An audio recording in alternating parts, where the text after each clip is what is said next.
The OVA starts with Cousin scaring some guy hitting on her. Slow build up, but the payoff of Eye Patch appearing to scare that guy was good because seeing a doppelganger is bad luck or something. I guess that guy's never heard of identical twins existing in real life. Skip intro. They hang out and I like it. We see their personalities, like how very different they are, yet still are very close to each other. One notable thing to mention here is Cousin removes Eye Patch's eye patch and she asks if she sees something on Cousin. Eye Patch hesitates at first but then answers with no. Liar. Next scene, Cousin visits Eye Patch's house. We get to know them on a personal level, like Cousin saying that she wants Eye Patch to forgive her for giving her away to Auntie, and all that stuff that makes the character feel like a person. I'm trying to look for something to hate, but I can't ignore something I can appreciate. Then there's the bath scene where weird stuff happens, fan service. I'm pretty sure this kind of thing only happens in anime, because I don't think anyone would be touching each other and comparing breasts or dicks in real life. One notable thing that happened here is when the two are in bed together. Eye Patch gets startled to see that the cousin might die or something. She's oozing with the color of death. Next scene, the two hang out again, but Eye Patch still visibly distraught from what she saw last night. They go to the amusement park. Eye Patch spends a lot of time on guard, looking for possible death flags that might trigger unexpectedly. Next, they go into the Ferris wheel. Cousin says, "It's like you're the eldest today." Eye Patch says, "Let me protect ya. I'm liking it so far." It's so weird to say positive things about this anime. Cousin then says, Eye Patch lost her left eye because of the adoption. Really now? I don't think so. Eye Patch says that she lost her eye because of a sickness. Oh, well, that was a straight answer. I thought she'd answer with another cryptic, nonsensical answer. Why couldn't we have this Eye Patch all throughout the series? Anyway, they have another heartwarming moment. Eye Patch sees a bird coming straight at them. It hits the door, which breaks the glass, which startles Cousin, thus hitting the other door from behind, causing it to open. What a weak fucking door! This amusement park would immediately shut down if the inspector did their job. So, Cousin falls, but good thing Eye Patch was able to reach her. Cousin lets go of Eye Patch's hand, dramatically falls, only to reveal that they're already on the ground. The fuck was that all about? To be honest, it did make me laugh. They go back to hanging out and reflecting what just happened. After a long day, they finally separate. Then we see Cousin suddenly fall to the ground, Eye Patch dumbfounded. Cut to the hospital, we see Cousin shrugging it off. It turns out Cousin has leukemia. Well shit, that came out of nowhere. Eye Patch was actually willing to have a bone marrow transplant for Cousin, which shows how much she cares for her. So Cousin's birthday is about to come, and she asks what she wants for her birthday. Cousin says she wants the doll at her place. Next scene, we see Cousin struggling and dies. Well shit, that's sad. Eye Patch hears this and is distraught. I mean, who wouldn't? We spent a lot of time with this character, and then this? She was about to punch the mirror, but then we cut to the elevator from episode 1. We see Guy enter. We now know why she went to the morgue holding a doll. Because it was for her cousin. Oh, wait a second. Why would she bother to wear her uniform giving a present to Cousin? Whatever. Guy asks for her name. Then the episode ends. After the credits, we see a scene where the doll is on top of Cousin's coffin, and that's it. I honestly like this episode. The whole episode spends a lot of time in showing their personalities. I even liked her death.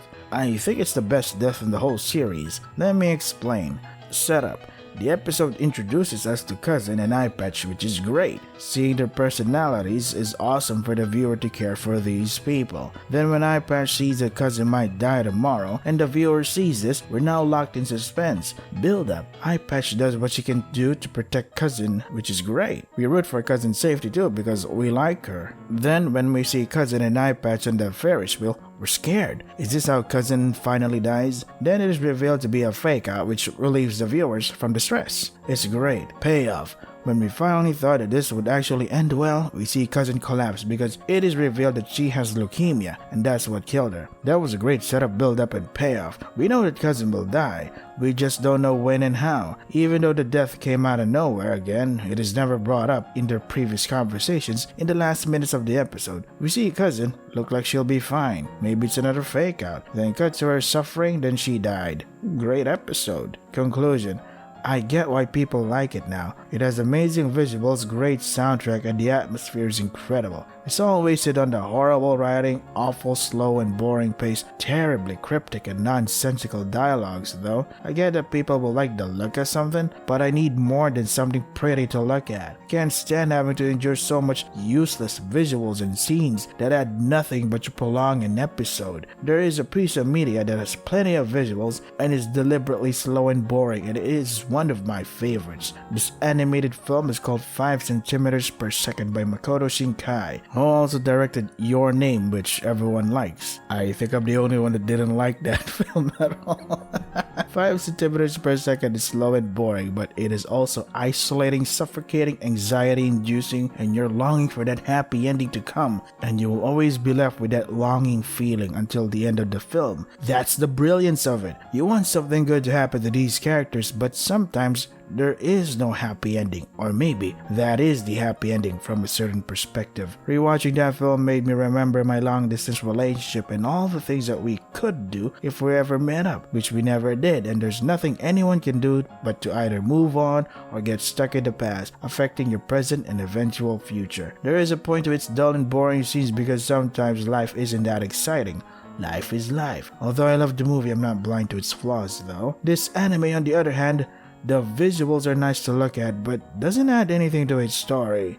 I did say that there are some parts that were brilliant, but those are really rare. The mystery is also absurd. The fun part about a mystery is that the reader or viewer can follow along with the detective. They discover clues, make theories, which in turn the reader and or viewer can make their own theories based on the clues discovered. When the detective finally puts the pieces together, the "I knew it" moment feels awesome because you were investigating along with the detective. Want another slow and boring anime with beautiful visuals that actually mean something and lots of mysteries? Go watch Hyoka. There's a scene here in episode 1 where cute girl transforms and we get this beautiful visual of her hair tangling up guy. She literally has him all wrapped up on her, which is why he can't refuse her. It's great. The mysteries are also great, except maybe that one episode where guy becomes a lifeguard. That was a weird episode. Another hides everything from the viewer, which left me frustrated when they revealed the answers. One good thing I can say about this anime is that it really made me appreciate beach episodes. I realized why I didn't like beach episodes in other animes because the characters' personalities have already been established,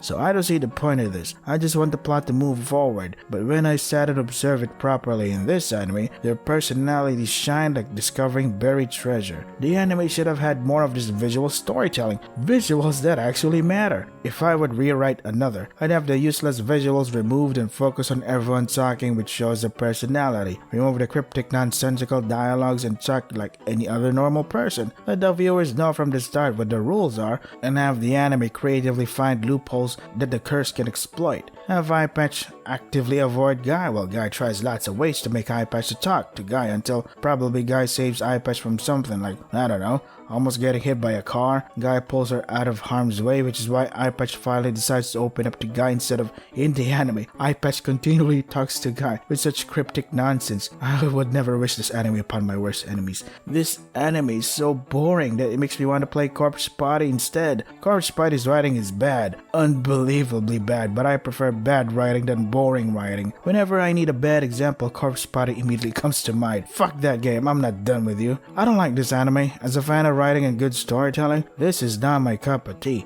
This is not even my bottle of water in a desert. But hey, at least it looks good. At least it made me appreciate beach episodes.